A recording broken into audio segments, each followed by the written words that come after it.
The red carpet premiere was going perfectly until bodyguard Sarah Mitchell caught the sniper's scope glinting from the building across the street. While everyone focused on actress Victoria Lane's stunning entrance, Sarah's trained eye spotted the deadly reflection that meant her client had become a target. With hundreds of fans cheering and cameras flashing, Sarah had perhaps 30 seconds to prevent a very public assassination. The sniper had planned everything perfectly, except for the fact that Victoria Lane's bodyguard was a former Secret Service agent who had made a career out of keeping people alive when professional killers wanted them dead. Welcome to Real Security Stories, where we uncover the moments when Hollywood glamour meets deadly reality, and professional protection becomes a matter of split-second life and death decision. Before we dive into this incredible story of red carpets, rifle scopes, and the thin line between stardom and survival, tell me in the comments, where are you watching from today? And if you believe that some people dedicate their lives to standing between danger and those they protect, hit that subscribe button. These stories save lives. Sarah Mitchell had been protecting high-value targets for 12 years, but Victoria Lane was different from her usual clients. The 28-year-old actress had emerged from indie films to become one of Hollywood's brightest stars, and with that fame had come the kind of attention that required professional protection. Sarah's background was impressive even by celebrity security standards. 7 years with the Secret Service, protecting senators, cabinet members, and on 3 occasions, the president himself. She had left government service not because she was burned out or disillusioned, but because the private sector offered better pay and more interesting challenges. Celebrity protection was a specialized field that required different skills than political security.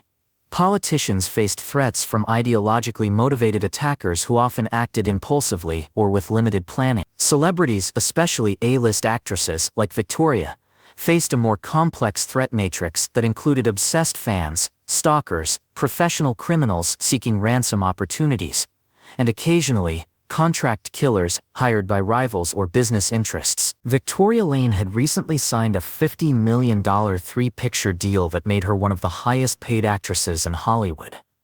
She was also dating tech billionaire Marcus Chen, whose business ventures had made him enemies in several countries. The combination of extreme wealth, public visibility, and high-profile relationships made Victoria exactly the kind of target that attracted sophisticated threats.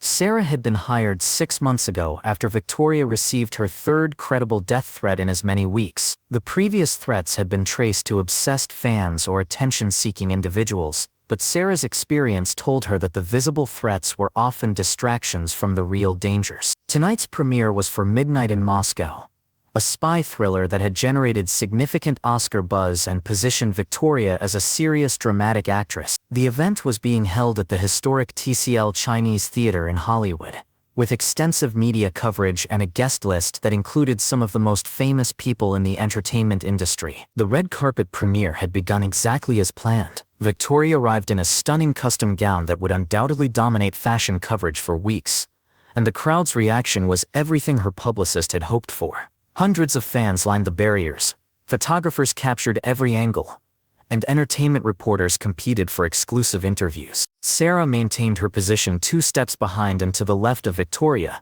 close enough to intervene immediately, but far enough away to avoid appearing in photographs. Her earpiece carried constant updates from the advanced security team that had swept the venue, monitored the crowd, and coordinated with local law enforcement. The security plan for the evening was comprehensive but not overwhelming. 3-person advanced team perimeter security coordinated with LAPD, background checks on all venue staff, and metal detectors at every entrance. Sarah had personally reviewed every aspect of the plan and felt confident in the preparations. Victoria moved through the red carpet interviews with professional grace, answering questions about the film, her upcoming projects, and her relationship with Marcus Chen. Sarah watched the crowd, monitored the security radio, and maintained the kind of hypervigilance that had kept her alive and her protectees safe through hundreds of similar events. The first 20 minutes proceeded flawlessly. Victoria's interviews were going well, the crowd was enthusiastic but controlled, and the media coverage was generating exactly the kind of positive publicity that the studio wanted. Then, Sarah noticed the reflection. Sarah's Secret Service training had taught her to constantly scan for anomalies. Anything that didn't belong, didn't fit the pattern, or suggested a potential threat. As Victoria posed for photographs near the theater entrance, Sarah's eyes swept the surrounding buildings in a routine threat assessment. That's when she saw it. A brief glint of light from a sixth-floor window in the office building across Hollywood Boulevard.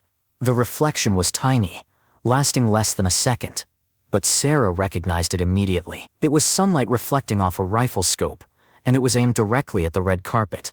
Sarah's mind immediately shifted into the tactical mode that had defined her Secret Service career. Distance to target: approximately 300 yards. Elevation angle: roughly 45 degrees. Wind conditions: minimal. For a professional marksman, it was an achievable shot with a high probability of success. More concerning was the timing. The sniper had waited until Victoria was positioned at the exact spot where she would be most visible to both the cameras and the rifle scope. This wasn't a crime of opportunity or an impulse decision. It was a carefully planned assassination attempt. Sarah's training told her that she had perhaps 30 seconds before the sniper would fire. That was enough time to move Victoria to safety. But it wasn't enough time to clear the area or coordinate a tactical response. She would have to rely on her own skills and experience to prevent what could become one of the most public assassinations in Hollywood history. Sarah's Secret Service training had prepared her for exactly this scenario. Presidential protection involved constant awareness of sniper threats, and she had developed techniques for rapid threat assessment and immediate protective response. The sniper's position was tactically sound.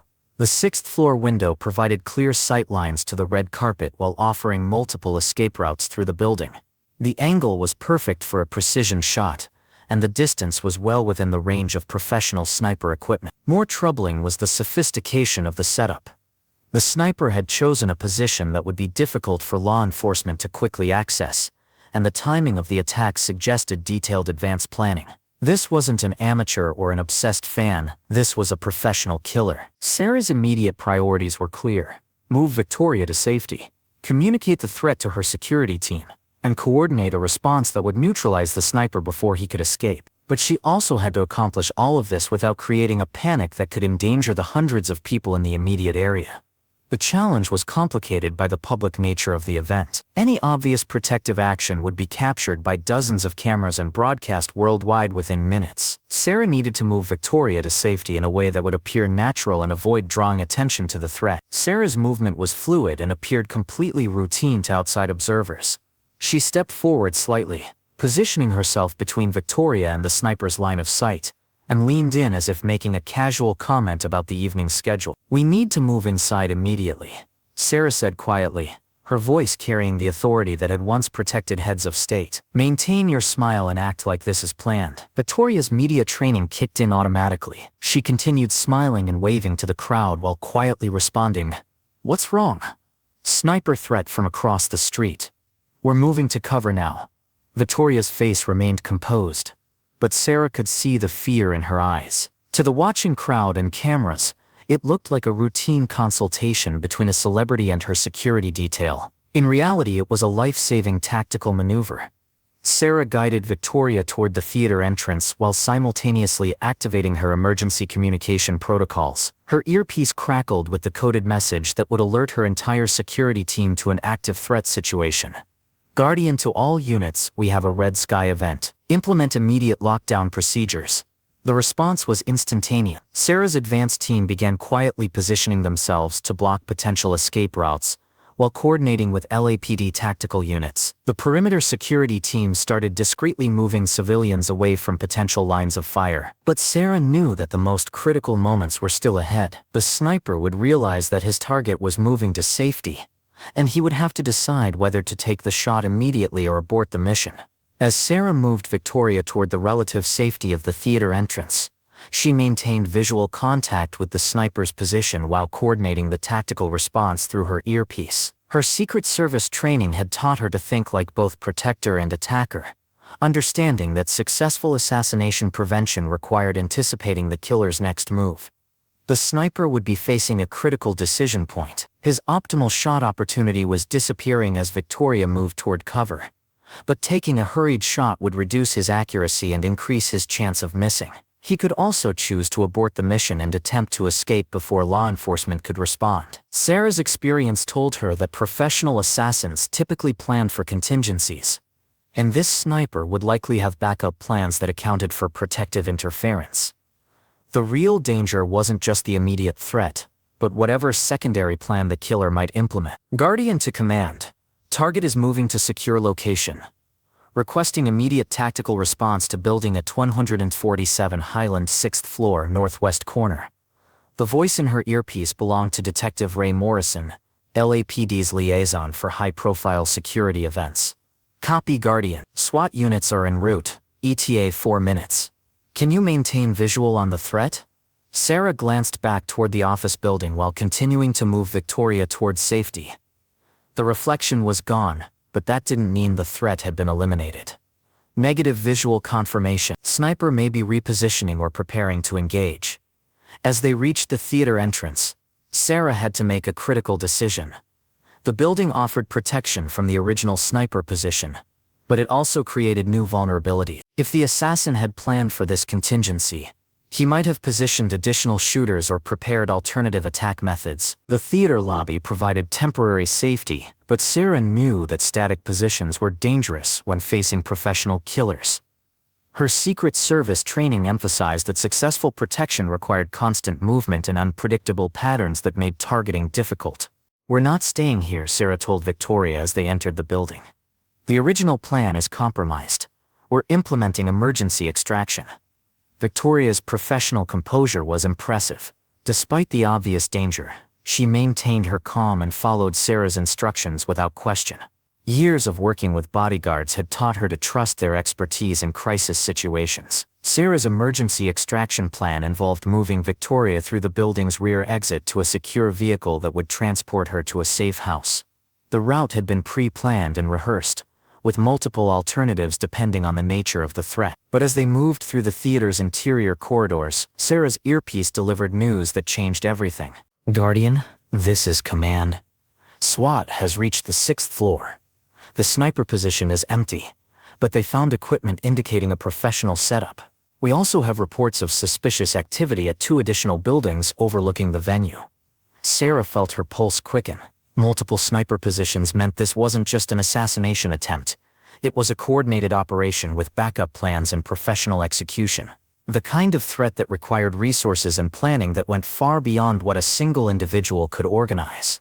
Copy command. Initiating Protocol 7. Protocol 7 was Sarah's designation for the most serious threat level, a coordinated attack by professional killers with multiple contingencies. It required immediate extraction to a secure location followed by a comprehensive threat assessment and investigation. Sarah's extraction route took them through the theater's service corridors and into the underground parking garage where her tactical team had positioned an armored vehicle. The route was designed to minimize exposure and avoid predictable patterns that attackers might anticipate. As they moved through the building, Sarah maintained constant communication with her team while monitoring for additional threats. Her experience had taught her that the most dangerous moments in any protection operation were during transitions between secure locations. Guardian to Overwatch. What's the status on those additional positions? Overwatch to Guardian. We have visual confirmation of at least 1 additional sniper position in the Sunset Plaza building. SWAT is moving to intercept, but the subject may have already relocated. Sarah processed this information with the tactical precision that had made her one of the Secret Service's most effective agents. Multiple snipers, coordinated timing, professional equipment. This was the work of an organization with significant resources and sophisticated planning capability. The armored vehicle was exactly where it should be, with Sarah's tactical team positioned to provide covering fire if necessary. The extraction proceeded smoothly, but Sarah knew that reaching the vehicle was only the beginning of the protection challenge. Guardian to command. Package is secure and mobile. Requesting full tactical escort to Safe House Bravo. Copy Guardian. Escort team is standing by. Be advised, we're now treating this as a coordinated terrorist event. FBI has been notified and is taking operational control. As the armored vehicle pulled away from the theater, Sarah allowed herself a moment of relief. Victoria was safe, the immediate threat had been neutralized, and law enforcement was responding with the resources necessary to investigate a professional assassination attempt. But Sarah also knew that her job was far from over. Professional killers didn't give up after one failed attempt, and whoever had orchestrated this attack would likely try again. The safe house was a nondescript building in the Hollywood Hills that had been prepared specifically for high-threat protection scenarios. Sarah's team had equipped it with advanced security systems, communication equipment, and everything necessary to keep a high-value target safe, while law enforcement investigated the threat. Within 2 hours of the failed assassination attempt, the safe house had become the operational center for one of the largest security investigations in Los Angeles history. FBI agents, LAPD detectives, and federal security specialists worked around the clock to identify the attackers and assess the ongoing threat level. The evidence that emerged painted a disturbing picture. The sniper positions had been professionally established with high-quality equipment and careful attention to escape routes. The coordination between multiple locations suggested military or intelligence training. Most concerning, the investigation revealed that the attackers had detailed information about Victoria's schedule, security arrangements, and personal details that weren't publicly available. This was an inside job, FBI Special Agent Patricia Wong told Sarah during their briefing. Someone with access to your security plans provided information to the attack team. Sarah felt a chill that had nothing to do with the air conditioning. In her experience, insider threats were the most dangerous because they undermined all of the protective measures that kept clients safe. "Do we have any suspects?" Sarah asked. "We're reviewing everyone who had access to the security planning. That includes your team, the venue staff, the studio personnel, and anyone else who knew the details of tonight's arrangements." The investigation would take weeks, but Sarah knew that the immediate priority was keeping Victoria safe until the threat could be eliminated. That meant maintaining the highest level of security protocols while allowing Victoria to continue her career and personal life. 3 days into the investigation, the breakthrough came from an unexpected source. Victoria's personal assistant, someone who had worked for her for over 2 years, attempted to access the safe house computer system using unauthorized credentials. The assistant, Jennifer Walsh, had been feeding information to a corporate espionage network that sold celebrity intelligence to the highest bidder. In this case, the buyer had been a business rival of Marcus Chen, who saw Victoria's relationship as a vulnerability that could be exploited. The assassination wasn't about Victoria specifically, Agent Wong explained during the briefing. She was targeted because killing her would have been devastating to Marcus Chen. Someone wanted to hurt his business empire by destroying him personally. Sarah processed this information with growing anger. Victoria had become a target not because of anything she had done, but because someone wanted to use her death as a weapon against the man she loved. The revelation led to arrests across 3 states, and the dismantling of a network that had been selling celebrity information to criminals, foreign intelligence services, and business rivals. The specific assassination plot had been financed by a corporate competitor who was facing bankruptcy because of Marcus Chen's technological innovations. But for Sarah, the most important outcome was that Victoria was safe and the immediate threat had been eliminated. 2 weeks after the red carpet incident, Sarah received a call from the director of the Secret Service. The agency wanted to offer her a position leading their new celebrity protection division, a specialized unit that would handle security for high-profile individuals who faced sophisticated threats. "Your actions at the premiere were textbook perfect," Director Harrison told her. "You identified a professional threat, implemented appropriate protective measures, and coordinated a tactical response that prevented what could have been a national tragedy. We need that kind of expertise." Sarah was honored by the offer, but she had already made her decision about her future. "Thank you, sir, but I'm going to stay in the private sector.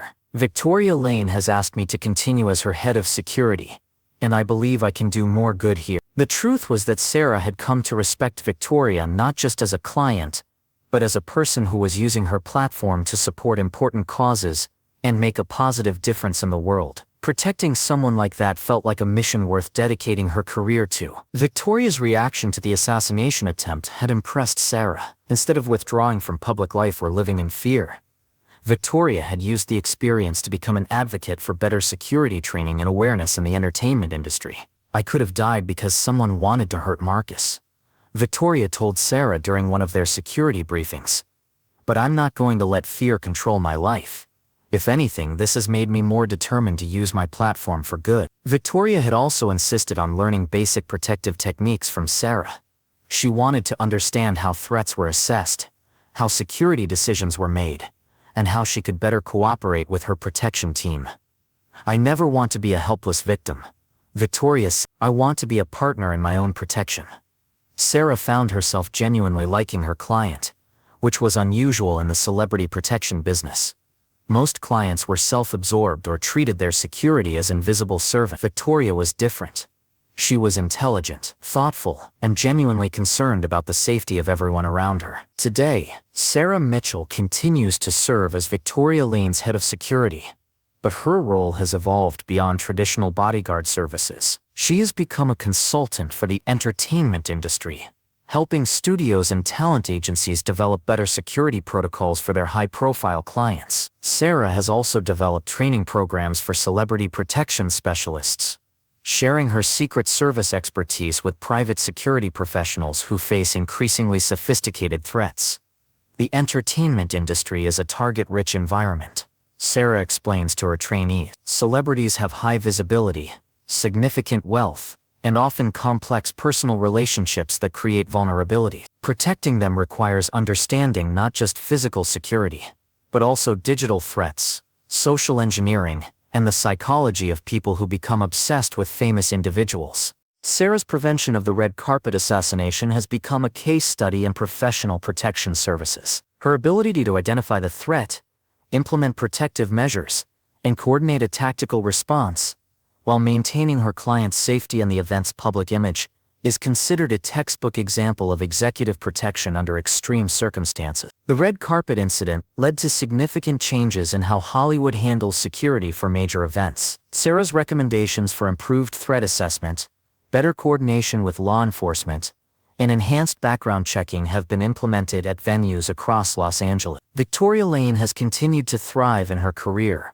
using her platform to support causes related to personal safety, cybersecurity awareness, and protection for women in the entertainment industry. She credits Sarah not just with saving her life, but with teaching her that safety and security are responsibilities that everyone shares. The assassination plot was traced to a business network that had been targeting tech industry leaders and their families for over 2 years. Sarah's quick thinking and professional response helped law enforcement dismantle an operation that had been planning similar attacks against other high-profile targets. "Sarah didn't just save my life that night," Victoria said during a security industry conference where she was presenting with Sarah.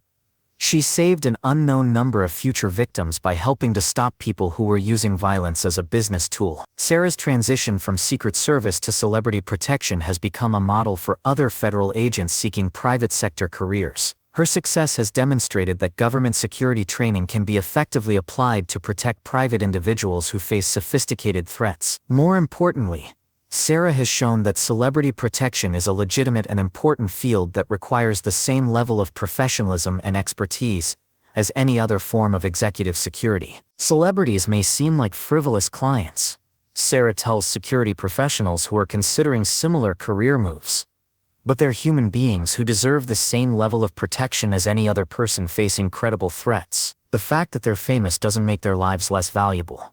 Sarah has also become an advocate for better mental health support for protection professionals. The stress of constantly being responsible for someone else's life can be overwhelming, and Sarah believes the industry needs to do more to support the people who dedicate their careers to keeping others safe. As Sarah stands in the shadows of another red carpet event, watching Victoria work the crowd with confidence and grace, she reflects on how much has changed since that night when a sniper's scope glinted from across Hollywood Boulevard.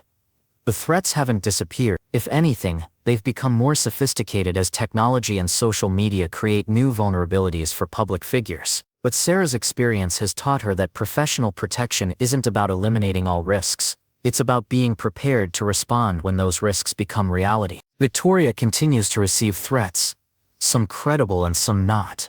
Sarah and her team investigate each one with the same thoroughness and professionalism that they brought to the assassination attempt. Most turn out to be from disturbed individuals seeking attention, but Sarah knows that the next real threat could come at any time. The job never really ends, Sarah explains to new members of her security team. "We're not just protecting a person, we're protecting their ability to live their life without fear. That's a responsibility I take very seriously." The red carpet where Sarah spotted a sniper's reflection continues to host premieres and events. Thousands of people walk across it every year, most of them unaware that they're standing in a place where professional protection prevented a very public assassination. But Sarah remembers, every time she sees that glint of light off a piece of glass or metal, every time she scans a crowd or assesses a building for potential threats, she remembers the night when 30 seconds of training and instinct made the difference between life and death. Because that's what professional protection is really about. Being ready for the moment when everything depends on your ability to see the threat that others miss, make the decision that others can't, and act with the precision that keeps people alive. The sniper who tried to kill Victoria Lane made one critical mistake. He assumed that celebrity security was just for show. He discovered too late that some bodyguards are worth exactly what they're paid, and that the difference between life and death often comes down to who you trust to watch your back. Sarah Mitchell continues to watch Victoria Lane's back, and she always will. Because some jobs aren't just careers, they're callings. And protecting someone who uses their platform to make the world better is a calling worth dedicating your life to. Sometimes the most important battles are fought not on distant battlefields, but on red carpets where fame meets danger and professional protection becomes a matter of split-second life and death decisions. Sarah Mitchell's story reminds us that the guardians who keep us safe often stand in shadows, watching for threats that most of us never see coming. If this story moved you, subscribe to Real Security Stories for more accounts of professional protectors whose expertise and dedication keep high-profile individuals safe in an increasingly dangerous world. Where are you watching from today? Have you ever met a professional bodyguard or security specialist? Share their story in the comments below.